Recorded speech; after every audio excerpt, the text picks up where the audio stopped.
turangije rero urugero rwa mbere tubonye mu isezerano rya kera mu ngero nyinshi cyane. Ese nakubwira iki? Ubundi iki ni ikiganiro twamara n'umwaka tuganira ntikirangiye. Imbaraga z'amasengesho watoye topic nziza cyane yo kuvugaho, kubera yuko ari ikiganiro gishobora kutwereka. Ubundi gusenga ni ugusengera mu mwuka no mu kuri, si ugupfa gusenga gusa by'amatakira ngo reka ibyo mbivugeho mu musozo. Reka mane mfatiye iminota mikeya yo kuvuga ku rugero rwa kabiri. Urugero rwa kabiri rero ni ibyakozwe n'intumwa, nubwo ari igitabo kirimo imbaraga nyinshi z'amasengesho, ariko reka ducomoremo urugero rumwe gusa bari rwo tuvugaho rwo mu gice cya 12. Herode ashaka kwica Petero, marayika akamukingurira. Iratubwira Bibiliya ngo Herode ari busohore muri gereza, yari amaze kwica uwitwa Yakobo, ngo binezeza ubwoko bw'abayuda badakunda Imana. Noneho Herode ngo ariyongeza ati uwafata uriya mutware wawe, noneho Petero akaba ari w'ikigihanga, babireba banyogeza cyane. Aramufata amushyira mu nzu y'imbohe, ategeka abasirikari 16 kumurinda kugira ngo mu gitondo azamujyane kuri stade ku Karubanda amuca igihanga bose babireba. Urumva imbaraga z'amasengesho. Bibiliya iratubwira, cya gitabo nkunda cyane kandi gikundwa na benshi, iratubwira ngo ab'itorero, abanyetorero bari mu mwuka basenga nta mbereka y'ibyaha, basengera mu kuri ari abakiranutsi, ngo bagira umwete wo kumusabira ku Mana. Barasenga bakesha ijoro. Mu iryo joro hari amasengesho gusenga Imana ntihere ko ari gusanga twebwe abari gusenga, ahubwo ikajyaho ikibazo kiri. Imana iragenda yohereza marayika aho ikibazo kiri mu nzu y'imbohe. Ngo marayika asanga Petero kubw'amasengesho y'abera, ngo amukoma aramubwira ngo kanguka. Arakanguka, aramubwira ati kweta inkweto zawe, wifubike umwitero wawe unkurikire. Petero arabikora, birakoreka. Marayika amujya imbere, Petero aramukurikira. Ngo banyura ku nzu ya mbere, ku rugi rwa mbere, ngo yari afungiye muri kavi hasi, bazamukayo. Banyura ku barinzi ba kabiri, yararinzwe n'abasirikari 4 kuko bari 16. 4 urumva ko bari bamurinze mu byiciro bigeze kuri 4. Aba mbere abanyuraho shwida ntibarabuka, aba kabiri abanyuraho, aba gatatu abanyuraho, abarinze kuri porutayi isohoka mu marembo ya gereza nabo abanyuraho. Wumva ukuntu Imana yacu ari Imana itabara.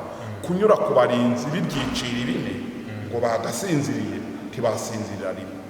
Kandi ngira ngo umusirikare umwe bashobora no kumurindisha abantu 100 bose bagatinya, yababwira ngo nimuryame bakaryama kubera ko afite imbunda. Ariko we bari 4 barinze umuntu umwe, n'abandi 4 bamurinze kugera kuri 16. Ariko kuko ari Imana ibivuze, ya yindi biri tubwira ngo irakingura ntawe ukinga, n'inzugi zagiye zigenda zimwikingurira ubwe, agasohoka nta makontaki yo gukingura inzugi yari afite. Ariko kubera ko abera basenze, Imana iraza ubwayo iramukingurira. Banyura kuri abo barinzi bose, Petero abasohokamo ari muzima. Asanga babasenzi, arababwira ngo marayika w'Umwami Imana yansanze mu nzu y'imbohe, abuze uburakari bw'iby'abayuda cyangwa se Herode yashakaga kunkorera byose. None Imana iguye mu maboko yabo. Petero yaje gupfa kera nyuma bitinze, ariko ubwo Imana yararumusimbukije. Imana rero nubona ko igutabaye nyine ibigutabaye. Izo ngero uko ari ebyiri zirahagije gutuma twemera neza yuko amasengesho afite imbaraga. Nigeze mvuga ntangira rero, ndimo nanarangiza, nigeze mvuga ntangira ngo tuvuze gusa ibintu byo muri Bibiliya abantu bajya bagira ngo ni kera habayeho. Ariko noneho dufite n'ingero zacu twebwe abariho. Nge Pastor Canisius ndi umugabo wo guhamya ko Imana yumva amasengesho, kuko yagiye inyumva ikangorera ibintu data na mama batangorera, ikangorera ibintu abategetsi b'igihugu batangorera, ikangorera ibintu abana banjye batangorera. Nanjye umubyeyi ntakorera abana banjye, nkabona ndasenze Imana ikabikora. Mwagira ngo ni igipindi, ntabwo ndi umupasoro w'umunyagipindi wo kuvuga ibintu bitabaye. Njye ubwanjye n'amaso yanjye nabonye Imana intabara. Nari ngiye gupfa nishwe n'uburwayi, ndi mu bitaro merewe nabi, mbona abantu bari gupfa. Icyo gihe hari hateye indwara yitwa korera iri kwica abantu cyane mu Rwanda. Noneho igihe nanjye ndi mu bitaro mbona ko nshoreranye n'igikundi kinini cy'abantu, ubwo tuvuye mu mubiri. Ariko noneho madamu wanjye arasenga, aho yari ari muhira, ntabwo twari turi kumwe ku bitaro, arasenga. Ngeze ahantu ngomba kunogoka ngo mve mu mwuka, numva marayika wari ushinzwe gukingurira abantu arabajije ngo ntabwo abo bantu bakingurira ngo binjire barenge uruzi. Nabonaga tugeze ku ruzi, ngo kubera ko uwo mugabo bari imbere ari we ngewe Pastor Kaniziyo, ngo umugore we ngo yatanze ikibazo hano mu gihugu cyacu, ngo kandi ntabwo turagisubiza. Ubwo rero ubwo tutarabona igisubizo cya madamu we yatanze, ngo ntabwo yomuka. Mbona ndahinduye ndagaruka. Noneho ngiye kubona mbona ngarutse mu mubiri, sanga ngaramye mu bitaro nyine ndi kuribwa n'ubwo burwayi nari mfite. Mu minsi nk'itatu mba ndakize, nsubira mu muryango ndataha. Madamu wanjye ndabimubwira, avuga ati uwo munsi nari naraye mu masengesho ndi kwereka Imana, ndi kuyiha raporo, nibaza ukuntu ngiye gusigarana abana b'indahekana, nta nzu yari yuzuye neza dufite, mbega ntanga ibibazo mu ijuru. None rero ndashima Imana yuko wageze kuri urwo ruzi aho kugomoka, bakavuga ngo natanze ikibazo mu ijuru batarasubiza, none barakungaruye. Hari mu cya 1995. Kugeza kuva icyo gihe rero ndacyariho, twabyaye abana, twarabareze, twarashyingije n'abandi tuzabashyingiza mu izina rya Yesu. Ndi umuhamya rero, ako ni akagero gatoya ariko nako ntanze ku bintu byinshi byatubayeho twebwe ubwacu mu muryango wacu. Mvuze ibya madamu wanjye, uko Imana yagiye imutabara, mvuze iby'abarozi bagiye baduhagurukira, Imana ikohereza marayika wayo akadutabara, imitego akayidusimbiza. Mu by'ukuri wabona ko Imana ari Imana yumva amasengesho. Muri make rero ndagira ngo ndangize mbwira abari kumva, mwene aya masengesho atabara abantu ntabwo ari amasengesho yari yo yose, kuko Bibiliya iratubwira mu rwandiko rwanditswe na Yakobo ngo gusenga k'umukiranutsi kugira umumaro iyo asenganye umwete. Urumva harimo ibintu bibiri. Premier Roma icyambere ni ukuba usenga ari umukiranutsi adafite ibyapfa n'Imana. Naho ubundi iyo byakomeye n'abanyabyaha barasenga amasengesho yitwa amatakirangoyi, ariko amasengesho akemura mwene ibi bibazo ni amasengesho y'abakiranutsi. Ayo niyo twagiye dusenga mfatanyije n'abandi basenzi, tukirukana amashitani, tukirukana abadayimoni bateye abantu muri karitsiye. Abasazi bagiye bakira indwara z'ibisazi ndeba, abarwayi barwaye indwara zananiranye bagiye bakira ndeba kubw'amasengesho y'abera, abananiwe n'abaganga gukira indwara zabo bagiye bakira ndeba. Ni umuhamya wabyo, nabonye ko amasengesho agira imbaraga zikomeye. Imana ibaha umugisha rero gutegura iki kiganiro kugira ngo abera b'Imana n'abandi batarakizwa n'abandi bose bakeneye kumva gutabarwa kuva mu ijuru, nibabyumva bamenye neza ko Imana yacu atari Imana yo mu nyuguti gusa ngo ni kera habayeho. Oya, ni Imana ya kera. Bibiliya iravuga ngo uko yari iri ni kwiri n'uyu munsi nta niko izahora, na Kristo Yesu waducunguye ni guhari.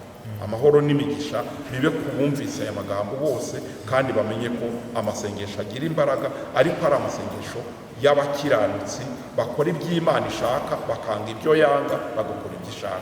Abo nibo bonyine batuma ijuru rikinguka, Imana ikaza igasubiza amasengesho y'abera. Amen. Ni ukurangiza rero, nanone reka dusenge kugira ngo abatwumvishe bafite ibibazo nabo tubatabaza amasengesho. Wowe ufite ikibazo uri kuri ekara yawe, uri gutega amatwi iki kiganiro kuri iyi TV, ushobore rwose kumva ko Imana ishobora kugusubiza. Nababwiye ngo sindi umutekamutwe, sindi umupastor w'umunyagipindi wenda ngo mvuge ngo hari icyo ngushaka wowe ngiye gusengera, ngo uze kuverisa amayero, ngo uze kuverisa amanyarwanda, ntacyo ngushakaho. Ikinezeza ni ukuzahurira nawe mu ijuru. Amen. Nkabona nawe waritashye uvuga uti nari mfite ikibazo gikomeye, umupasoro yigishije atananzi aransengera. Ni wizere Imana rero, wizere ko nawe ibyawe bigiye gukemuka nk'uko iby'abayuda byakemutse mu gihe cya Moridekayi na Hamani. Wumve ko ibyawe bigiye gukemuka nk'uko ibya Petero byakemutse ntaba agipfuye. Wumve ko ibyawe bigiye gukemuka nk'uko ibya Kaniziyusi urimo kwigisha byakemutse. Imana ibaha amahoro n'imigisha. Reka dusenge Imana duciye bugufi. Uwiteka Mana yaturinde, turagushimira imbaraga wahaye amasengesho kugira ngo werekane yuko iyo tukwambaje utwumva uri mu ijuru.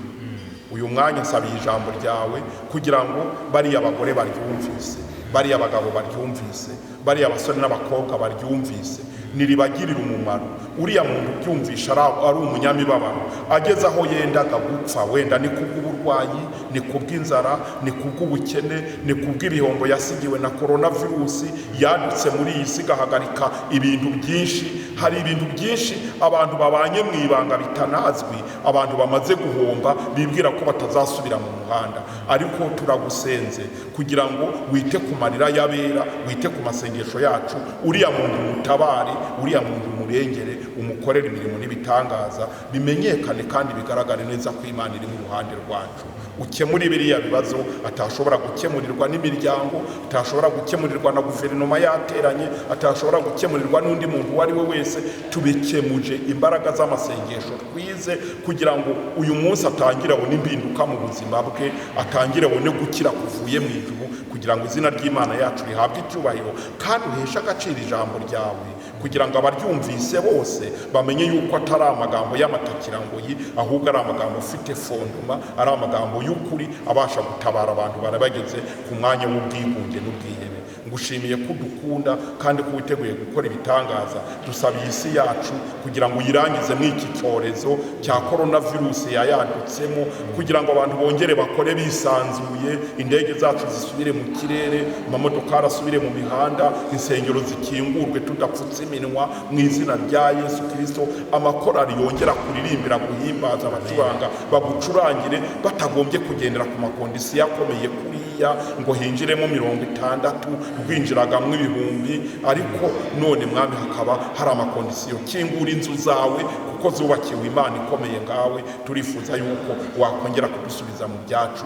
Tubisabye n'ibindi byose tutavugiye muri iri sengesho rigufi, twizeye ko tubwiye Imana ijya iduha ibiruta cyane ibyo dusabye, ku bw'izina ryiza rya Yesu Kristo wadukirije mu musaraba.